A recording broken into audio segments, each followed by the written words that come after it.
Well, good evening. Christ is coming again. That should bring great joy to us. And as we read through the book of Revelation, we find that truth that God is taking back what is His. And tonight we are in for a treat. We are looking at Revelation chapter 6, and we're going to see the lambs begin to open that scroll and to take back what is rightfully His, the world. Now we're going to see a lot of things. We're going to see the 6 seals that are broken. And part of that is the 4 horsemen of the apocalypse. So maybe you've heard of them before. But we're going to look at who are they and what does it mean and how do we understand this. So we have a lot for tonight.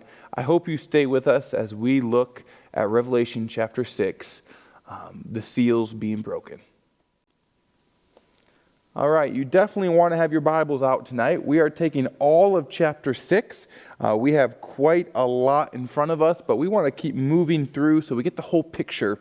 But here's what we've done so far. I'm going to keep referring back to this just so we know where we've come from and where we're going.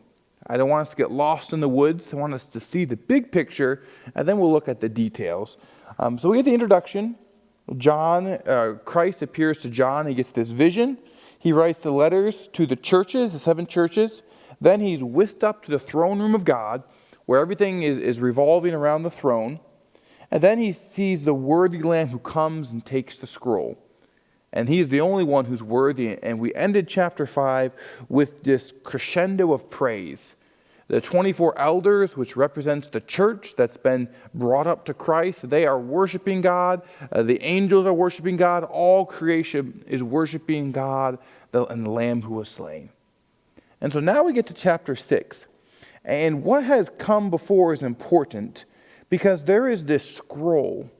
And the scroll is rolled up and it's in the right hand of God the Father. And Christ comes and He's the only one worthy to take the scroll and to break the seals and to read what is in it and really to bring about what it says. And we are going to get into chapter 6 and we're going to look at the seals being broken. If you were with us last week, remember there are 7 seals, then there are 7 trumpets, and then there are 7 bowl judgments. And all of these kind of come and each one leads to the next one. The 7th seal leads to the 7 trumpets. The 7th trumpet leads to the 7 bowls.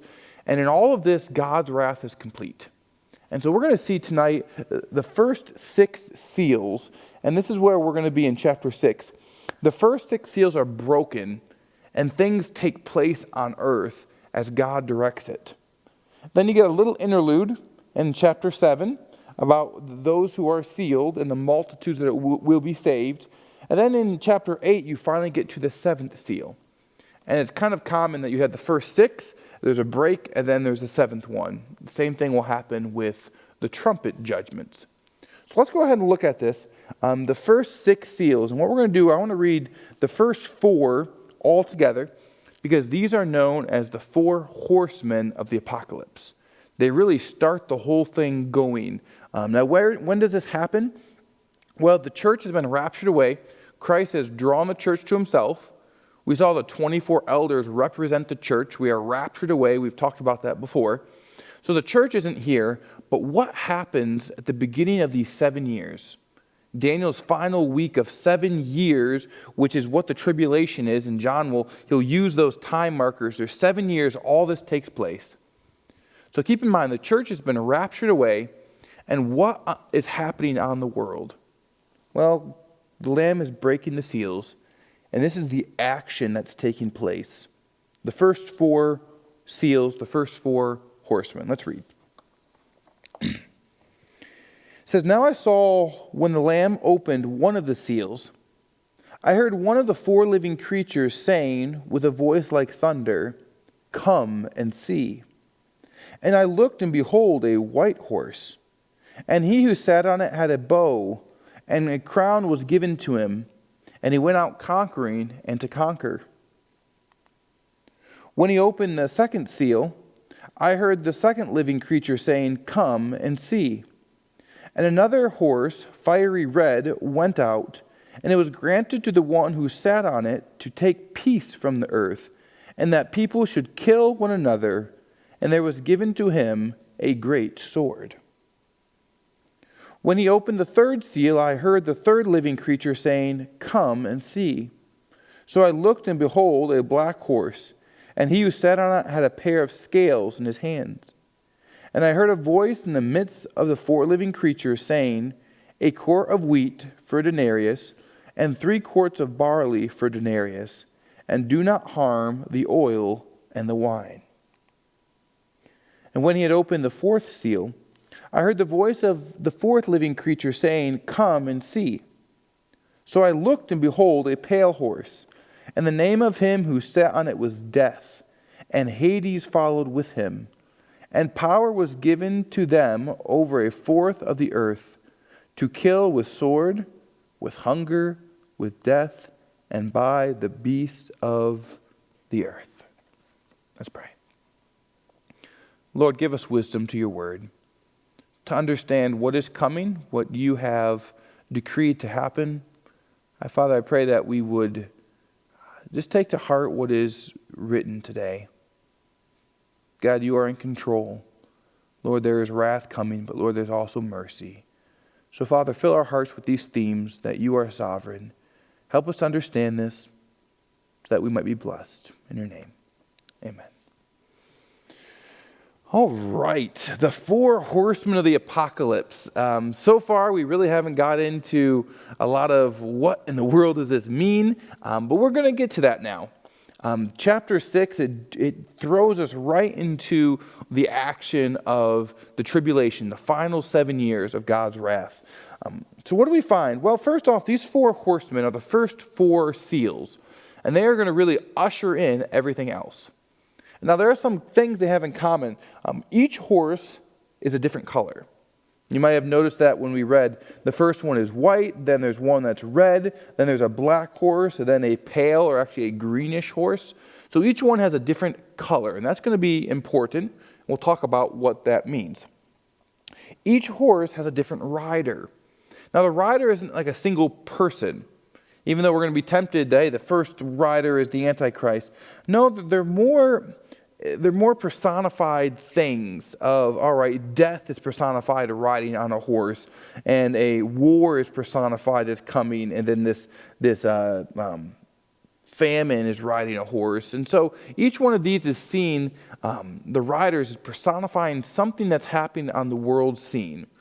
And God is the one who's ushering these in.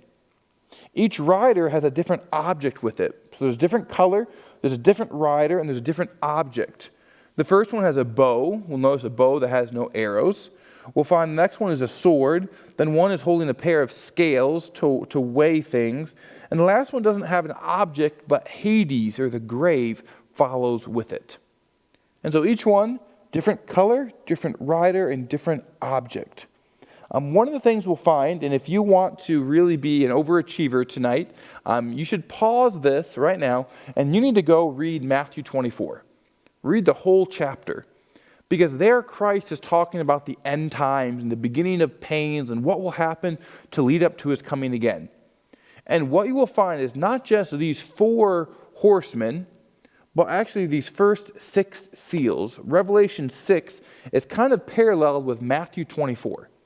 So if you want to read that on your own, we're going to reference it, but you should pause the video right now and you should go read Matthew 24. Just to get yourself acquainted. We're going to pull some verses, but we're going to find the peace and the war and the famine and the earthquakes and the destruction. Everything in chapter 6 is mirrored in Matthew 24. And we can find that. We'll pull that to light. But what we also find in this, with these 4 horsemen, it's a little different than the trumpets and the bowl judgments. Because in those, it's very clearly God is doing something, a special judgment. Whether it's hail or fire and brimstone or water being turned into blood or whatever it might be, those are clearly from God. Now these first 4, we're going to find, it really looks like man is just doing these things. There's going to be a great peace on the earth, then there's a great war, then there's famine, and then there's death, and all these things are happening. And if from the worldly perspective, it just looks like man is making a mess of things, which is pretty understandable. That's what we do, right? We make a mess of things. But what we find is that God is the one who is bringing these things about. And each one of these is moving in the direction that God desires it. He's decreeing each one of these. So from the world standpoint, these things are just happening. This peace, war, famine, destruction, all these things. But from heaven's perspective, which is what John gets here, he comes and he sees the Lamb as he's opening these seals and revealing what is to come. And these 7 seals, if I could say real quick, there's different thoughts of what these seals would have been like. You remember the scroll would have been rolled up.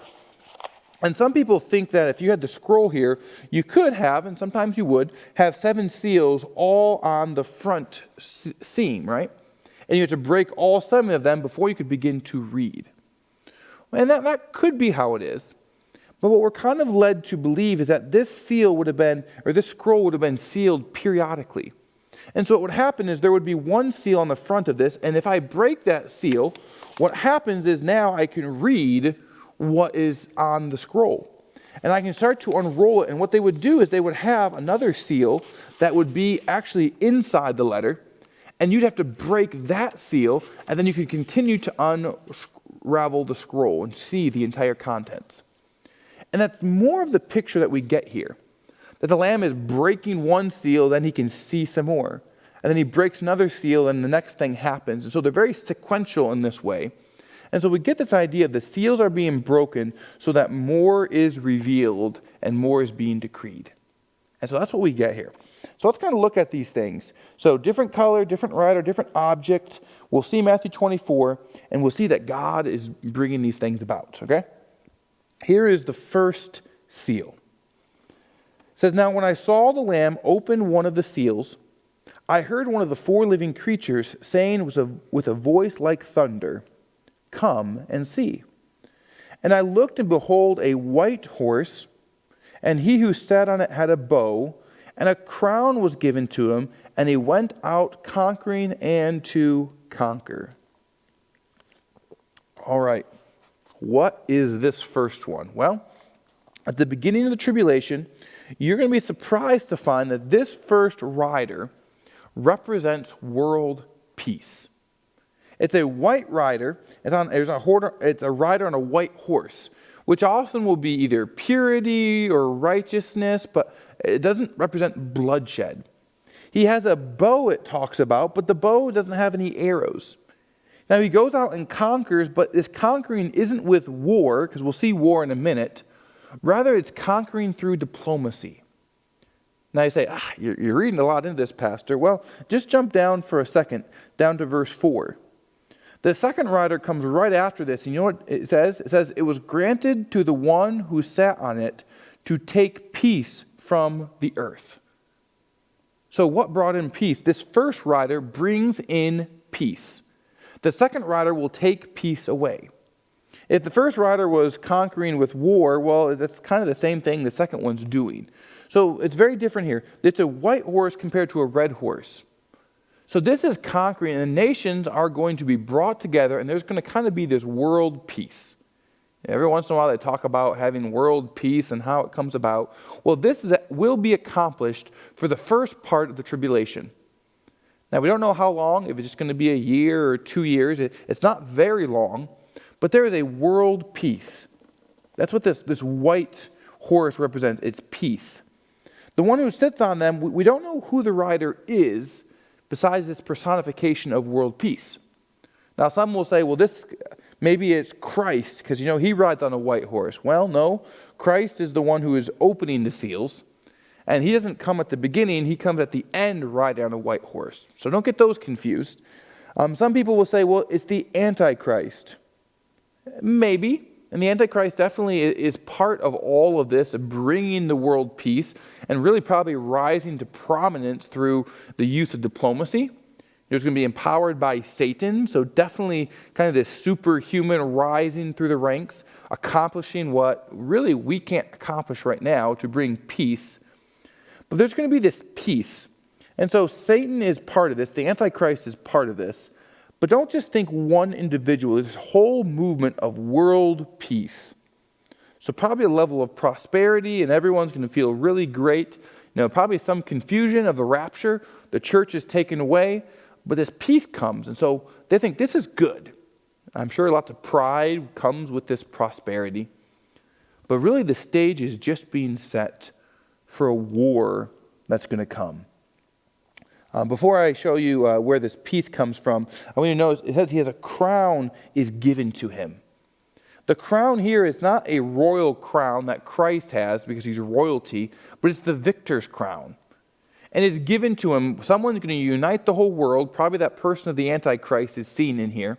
And they're going to crown him and give him this power and this glory because they praise him as the Messiah. He's come. He's united the whole world together. Isn't this so great?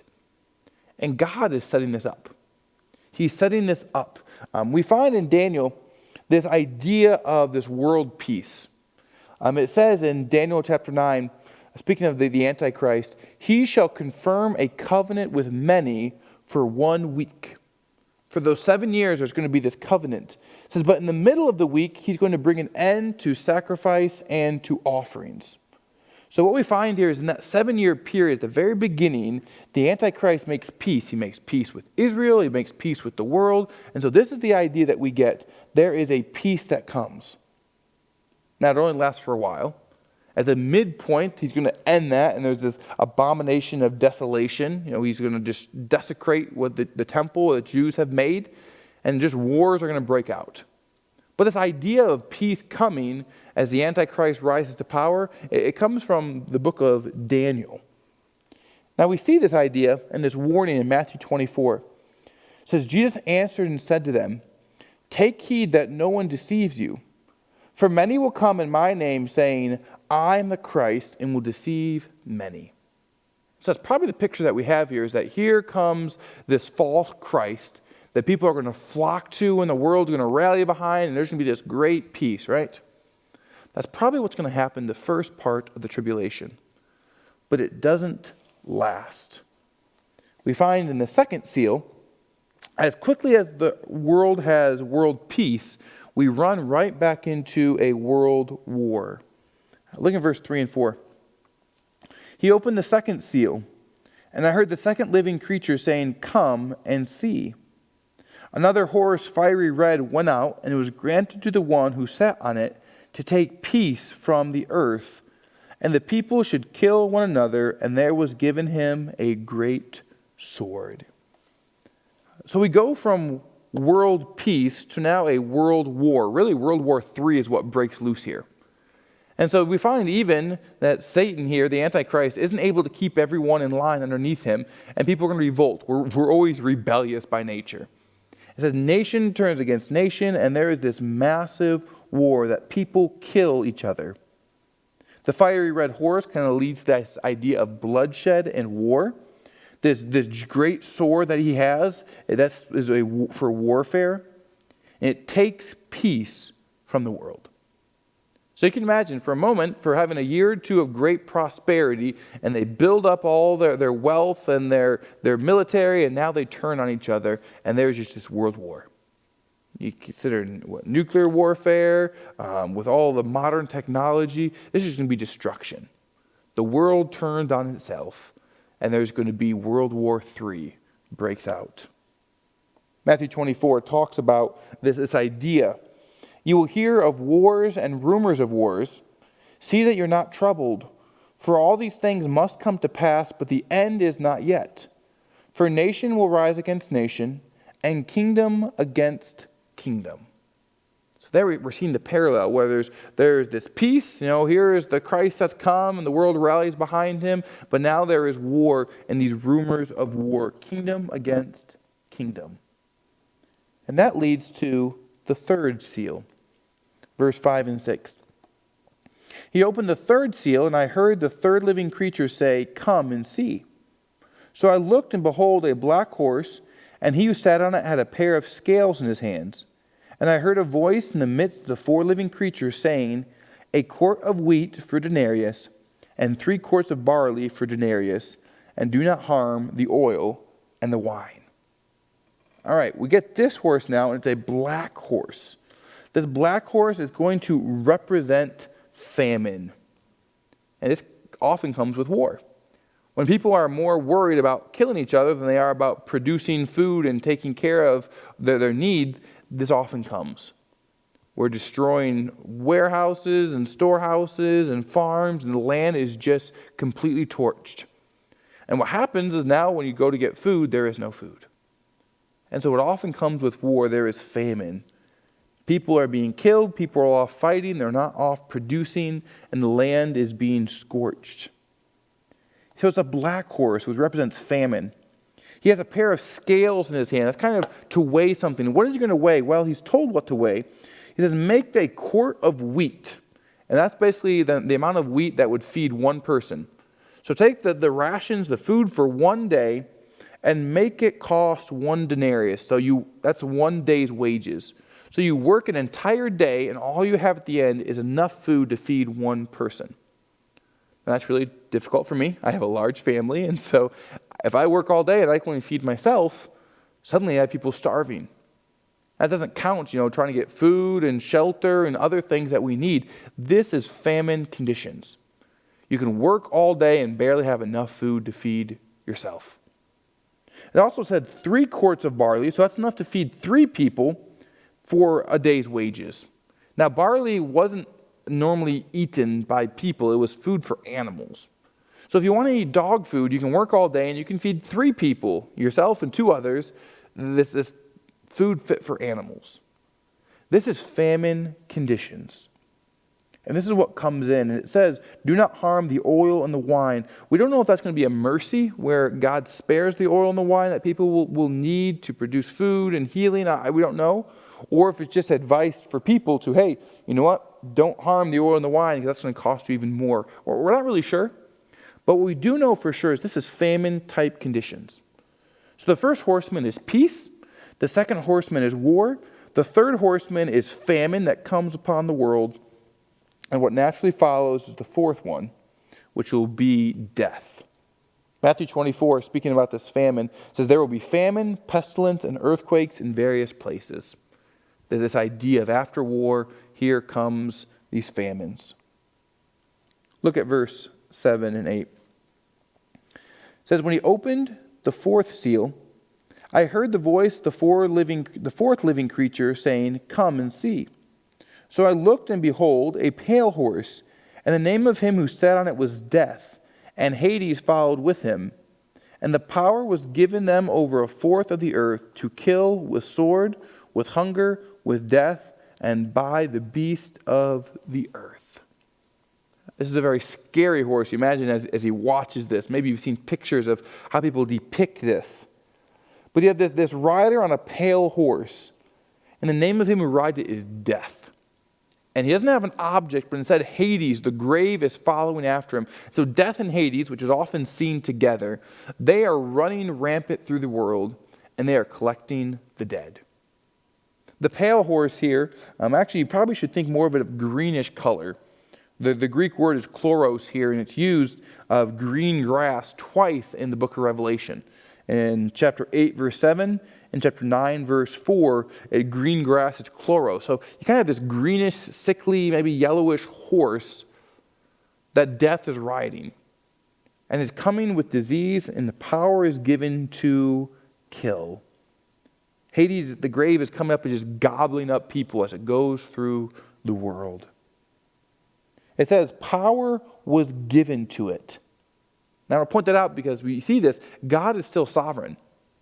Death has no power unless God gives it to us. So God gives the power to go through the world, and it says, over 1/4 of the earth, 1/4 of the world population, it says at this point, will die. Now, we're getting close to about 8 billion about the time that we're recording this. So you're talking about 2 billion people dying as a result of this war, as a result of this famine, as a result of this death that is coming. It talks about how they will die. It says, to kill with the sword, so that would be war. With hunger, that's starvation. That was the third horse. With death, maybe it's talking about sickness that will come. And by the beasts of the earth. So we don't know if beasts are going to turn ravage, and these are wild animals attacking. Maybe it's, some have suggested, rats with their disease, When suddenly you're not taking care of that, disease comes in. The Black Plague was a result of rats and the disease that came. But through all these means, 1/4 of the world's population will die. That's pretty sobering, isn't it? And from the world's perspective, you just have to imagine, what would that look like? 2 billion people now dead. And God is moving these things, but man is kind of the one who is bringing this about. They went into the world peace, they went into the world war, and they went into this destruction. And God is using man's sinfulness and their wickedness as a judgment on themselves. We already read, there will be famines and pestilences and earthquakes in various places. All these are the beginning of sorrows. It's just the start. We're not done yet. So these are the 4 horsemen. Now I want to keep going because we have lots to cover. But now we get to the 5th seal. So you have the 4 horsemen. The first one is peace, then you have war, then you have famine, then you have death. All right? The 4 horsemen of the apocalypse. They rush in, beginning of sorrows. The 5th seal that Christ breaks is a little bit different. Because we move from the earth perspective, we move back into heaven, and there are going to be martyred saints who are crying for justice. Let's read what it says. When he opened the 5th seal, I saw under the altar the souls of those who had been slain for the word of God and for the testimony which they held. And they cried with a loud voice, saying, How long, O Lord, holy and true, until you judge and avenge our blood on those who dwell on the earth? Then a white robe was given to each of them, and it was said to them that they should rest a little while longer, until both the number of their fellow servants and their brethren, who would be killed as they were, was completed. Now this is a little different seal. We get the picture up in heaven now. It's kind of interesting to move from the earth and what's happening here with world peace and world death and all these things happening. Now he moves up into heaven, and it reveals a little something else that's happening. There are martyred souls, it said souls that had been slain for the word of God and the testimony they held. And they're crying out for justice. Now we often just think of mercy. Stephen, when he was being stoned, God have mercy on them. Christ saying, forgive them, they don't know what they do. And there's this level of mercy that on earth we have.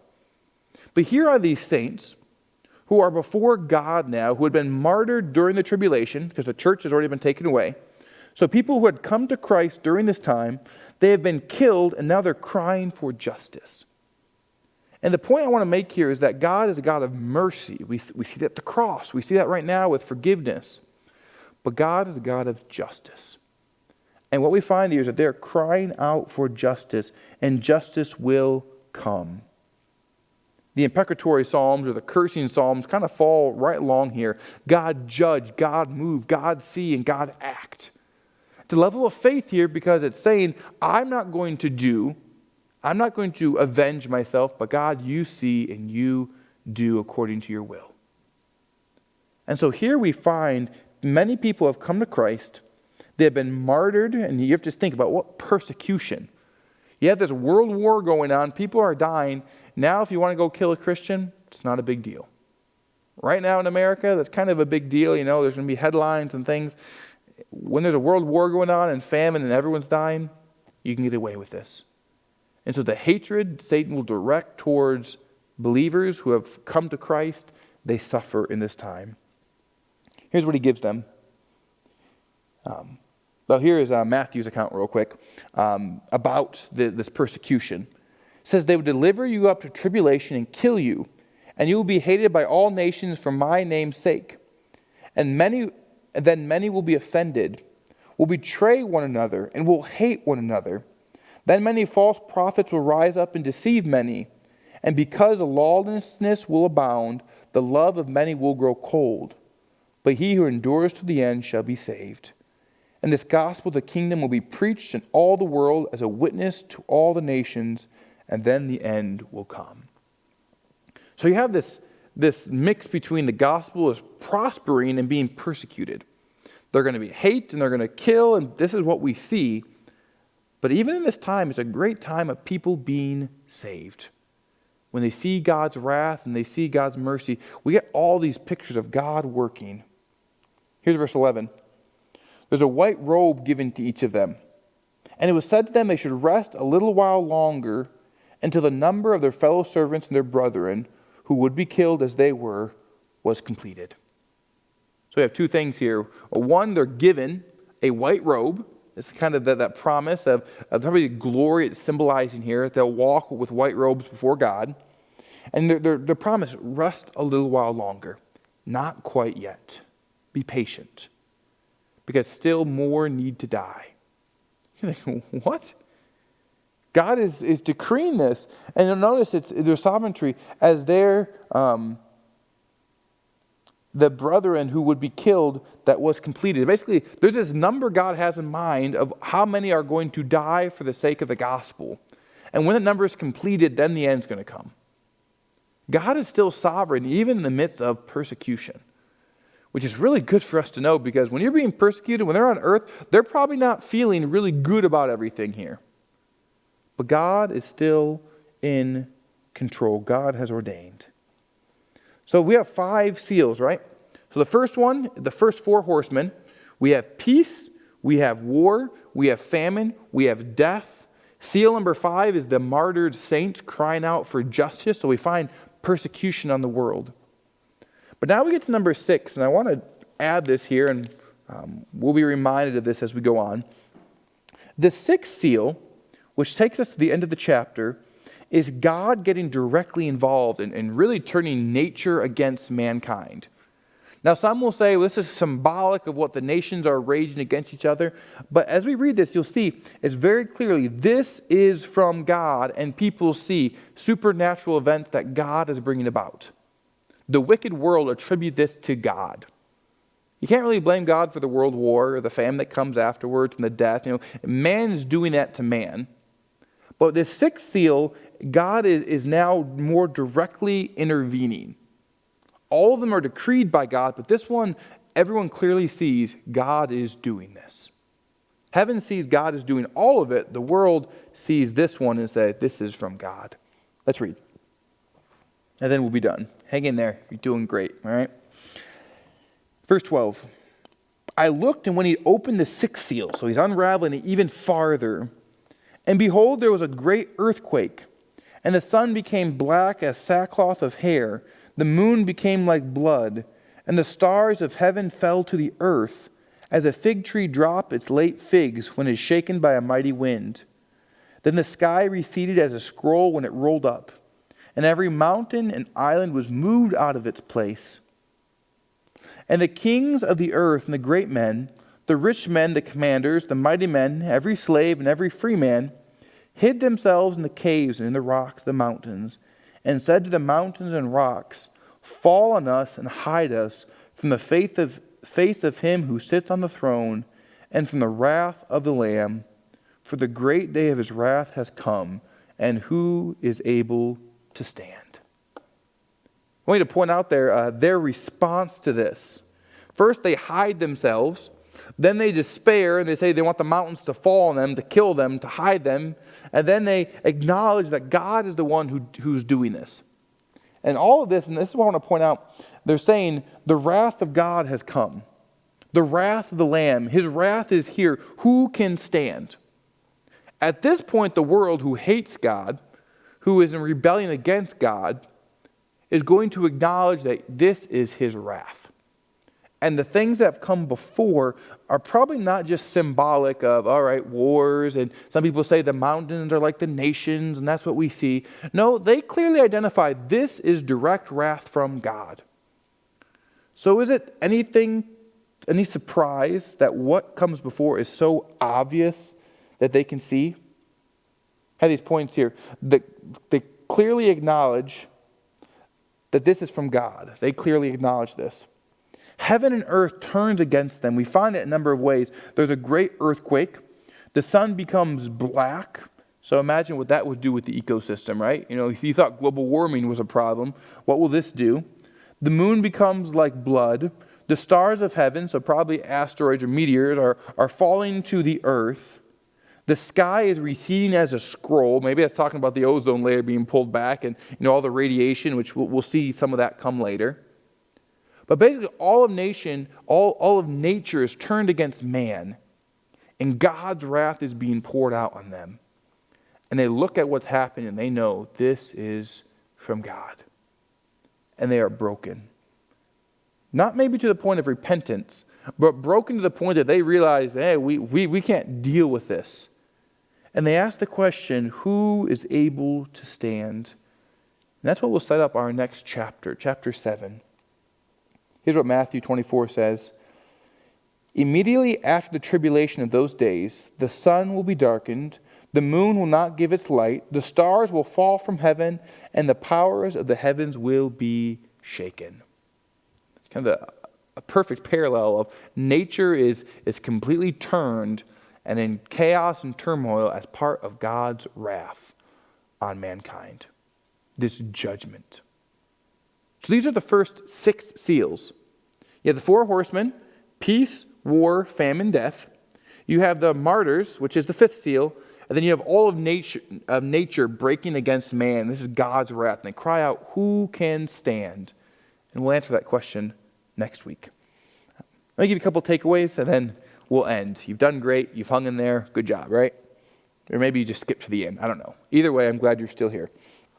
Number 1, God is sovereign. All these things happening from the world's perspective is God's out of control and the world's out of control and what's happening. God has a sovereign plan.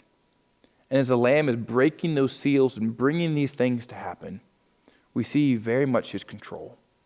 And you know what? God is still in control now. With our world that's flying out of control and we have no idea these things, God knows. So let's rest and let's trust that God is sovereign. We also find this that God's wrath is very real.